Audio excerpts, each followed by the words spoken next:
Hello, world. This is the Know Your Place podcast, and we're on the episode 40, the big 4-0. I guess that means this podcast is now over the hill. Does that mean I should stop recording? I may pull people in a little while. Anyway, it's a really bad inside joke. Okay, so on this week's episode, uh, it's never a good thing when you decide to open an episode to sort of discuss a meme and why you don't like a meme. I feel like this is probably getting off to a bad start from the get go, but I had to talk about it, and it's my podcast. So anyway, so as everybody's well aware, last week in America we held our midterm elections. We held our midterm elections, and the Democrats won back the House of Representatives, but they lost seats in the Senate. And so my friend, so I was on the interwebs, and I noticed a really interesting meme floating around, a very odd meme floating around that showed the Senate votes, and it showed how Democrats had a ton more popular vote if you just added the vote totals together. And obviously they lost seats in the Senate, so now it's 55-45. And it was like, this isn't democracy and all this and that, and I just want to point out here, I am a third partier, so I don't really have a dog in the fight. I feel like I need to say that before we get any deeper into the episode. But I was really disappointed in this meme. And I was disappointed in this meme because it shows a fundamental lack of understanding of how things are set up, how the United States Senate is set up, why things are the way it is. And we could go and debate whether or not the setup is proper. That's a whole nother debate. But this meme didn't touch on any of that. It didn't even understand what's going on here. It was very, like I said, it was a very dumb meme. So I want to get into it a bit. I don't feel like I should have to explain this, but I guess I will because this meme was floated out there and circulated. Um, so yeah, the reason the United States Senate, of course, for anyone who doesn't know, but I feel like everyone does, is there are 100 senators, there are 50 states, and every state gets 2 senators. This is different than the House of Representatives, which is 435 congressional members divided up basically by population, and everybody argues whether or not there's gerrymandering and all kinds of other nonsense. I don't really want to get into that, but yeah, I think the technical population they try and shoot for a House of Representatives seat is 735,000 people now. But all that's kind of moot. So let's talk about the Senate. So why does the Senate even exist? Well, back see this is what I really get a little bit irate over with this meme is back in the day, people think that it's somewhat some kind of a new phenomenon that California and Texas are so overrepresented, or not overrepresented, that they're states with such huge populations that are larger than, that take up several other states, and therefore they think that like this is some kind of way to hold back the people's vote in those states, and that's just not true. It's always been that way. Even from the get go, the reason why they set up uh, the electoral college in the Senate in the beginning was a compromise back then too, because back in the when our country was founded, New York was much larger than everybody else. Pennsylvania was pretty large. Virginia was pretty these other states, and that's why they felt the need to institute the Senate. And if we were being really honest about it, I wish we would go to MMP style nation. I feel like we need the Senate. We need some kind of a balance to balance out. Just because the population is growing so much in one place, we can't just let a bunch of votes override another vote because we're supposed to pass the post. I don't. And I think what really troubles me about people in their ire for the Senate. Now, don't get me wrong. I believe in term limits. I think the problem with both the House and the Senate is people serving too long. But the thing that bothers me a bit about that meme, or well, what bothered me so much about that meme is that it's that the person, people just don't understand why the Senate exists, right? So, if they think again, they think it's a zero sum game.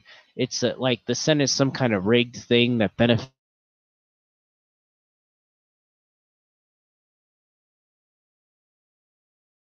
some liberal wave, and that narrative is just bogus this way. So the reason why uh, I say all this is because, well, if you look at okay, so let's break this down. For example, while people can make claims about all kinds of stuff, a lot of people don't realize that West Virginia, for example, has Joe Manchin. There's a Democratic senator from West Virginia. Or, you get somewhere like even where I live in Kentucky, you have Mitch McConnell and Rand Paul are our two senators. Even though they're in the same party, very different political philosophies and ideas.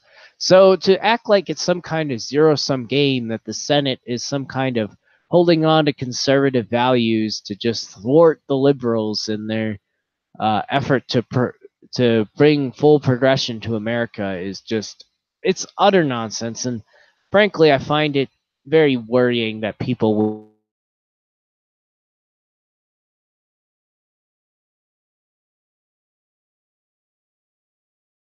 If we're talking about this right, and people have don't want the Senate to exist anymore because they think it's in the way, and you know, people's vote then in Wyoming because they have two senators and it's the smallest state population wise are being grossly overrepresented. Uh, okay, fine, but then do we need do we need to set a sort of do we need to come up with a method for determining the perfect size of a state? And that's why I sort of want to go into that part.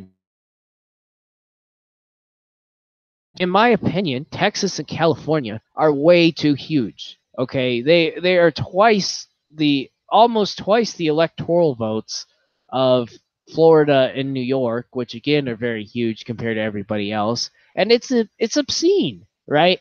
That their votes are so overrepresented in the even in the electoral college. Luckily, they just happen to have settled on one's Republican and one's Democrat now, but back in the day it was flipped in the 50s. It was California was red and Texas was Democrat. But it's very I don't know, I don't like the idea of having okay, so the reason why I don't like this idea, and this may be because I've grown up in middle America, you know uh having lived in Wisconsin, and I don't even want to. Like I said, I'm a third partier. I don't really care about the right, left, liberal, conservative paradigm very much. But you know, as a middle American, I find it very would think it was a good idea to just override my value, or well, not override my values, but just I don't really care about that. But to feel like it was a good idea for two states just because they weren't forced to break up into smaller states back in the day to just override everybody else's wills. And it continually seems to happen that way sometimes. Uh, and it's very annoying. It's like, it I want to be able to have my people here in the middle of America get some sort of decent representation. And the best thing we got is the Senate. And I'm the first one to admit it's I find a lot of things troubling about the Senate in general. But it's the last stand I got. Like, and some people are like, well, the House was red, so it just flipped blue. So it's not about that though. It's like um you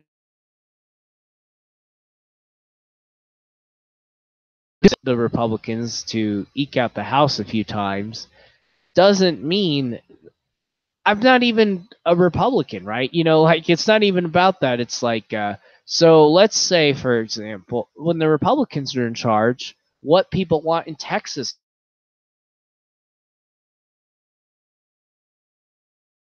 Wisconsin, and Kentucky. I don't get represented by either party very well because they don't care about us. They only care about us when it's swing time. They don't care about Kentucky anymore because Kentucky's no longer a swing state. But for example, in Wisconsin, they only come around. Hillary Clinton hardly even campaigned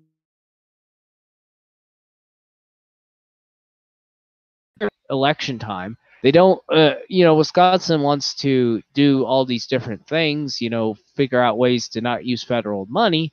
And they thwart them, like with the, they want to change the drinking age. And in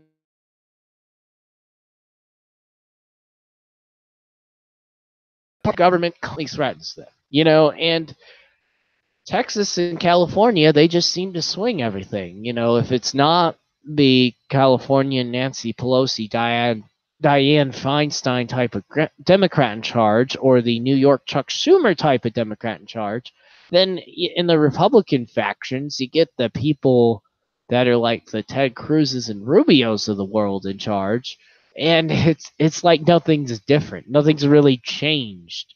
It's just they're doing stuff that benefits Texas and Florida by siphoning off money in different ways for projects there. They just disguise them a different way. Instead of, running some special program for immigrants, what they'll do in Texas and Florida is run some special military program to bolster the military industrial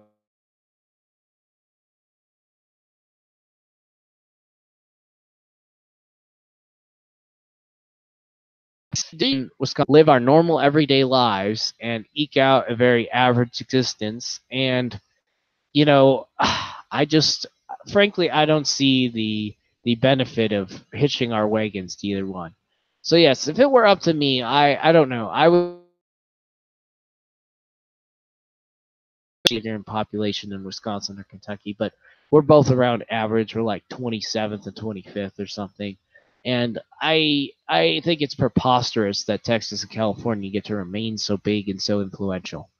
Uh, so that's why we need the Senate in a nutshell. So to bring it all back full circle, the Senate is not perfect by any means, but it is the last stand we have against just being roughshod run over by whatever California or Texas wants, whoever gets lucky enough to win their votes in that go round.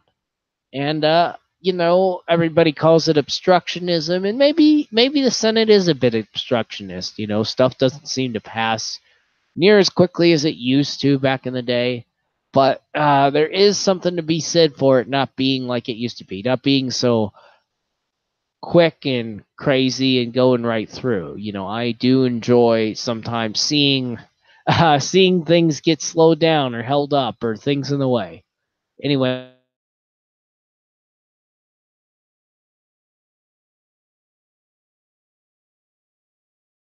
this on for 40. I do enjoy the fans. So thank you all. Bye.